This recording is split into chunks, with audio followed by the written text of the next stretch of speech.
Hey, what's up? It's Josh with WorkoutLibrary.com. I'm going to break down a squat. So we're going to do a body weight squat. It's not a simple movement like a lot of people think it is. There's a lot of mechanics involved. It's a compound exercise, multi-joint exercise. So before you go ahead and put a load on or put a barbell with a lot of weight on your back or do one of many variations of squats, you want to first get down the body weight squat. You want to get down the proper mechanics first, and then you can move on to other things. So the first thing I'm going to show you is I'm just outside hip width apart with my feet. My feet are grounded. The last 2/3 of the back of my feet is where my weight is. So about 70% of your weight should be towards the back, towards the heels, not the front. So as I squat down, the first action, I initiate the squat by pushing the hips back. So the hips go back first. I don't first break at the knees. Another recipe for disaster. So I'm just outside hip width apart with the feet. First action here is my hips go back and I squat down. I rise back up as a unit, kinetic chain. So again, I go back with the hips. My knees are not going over my toes.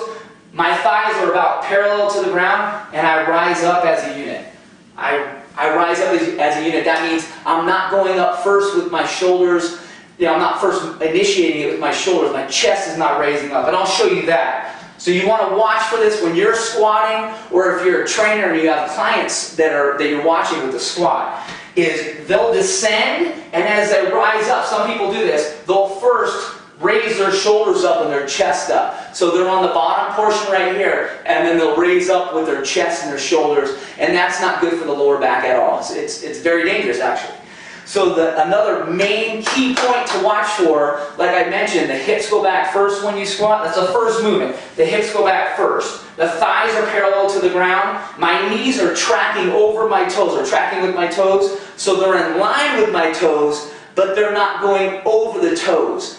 So what to watch for with knee squats, which are not okay. They cause major problems to the knees and are just a disaster. So when people say, squats make my knees hurt, squats make my knees hurt, 99% of the time, it's because they're doing knee squats. So I'll show you that.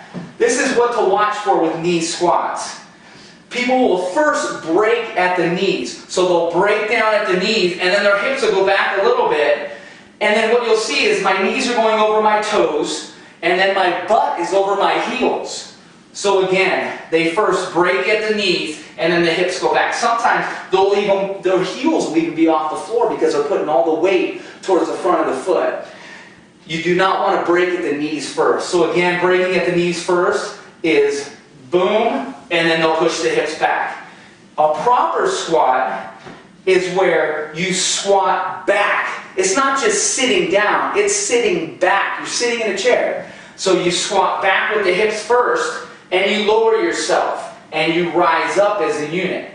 That's a proper squat. Another issue that a lot of people have, surprisingly, is their hamstrings are very tight, their hip flexors are tight. So when they do a squat, even if it looks right as they descend, even if it looks correct as they descend, they'll lose their balance. And that's due to the tight hamstrings and the hip flexors. So what you want to do is lengthen those hamstrings and open up those hips for sure. And if you have someone that you're working with, or if it's you, that when you do squats, when you keep the weight towards the back of your feet, which is correct, most of the weight is there, and you fall back when you're squatting, put a couple of mats, or you can put a couple of weight plates, whatever works for you, behind your heels, and when you squat, it'll most definitely help you to where you'll maintain your balance and you won't lose it at all. So that's the breakdown of the body weight squat in a nutshell. I hope you guys enjoyed it. Cheers.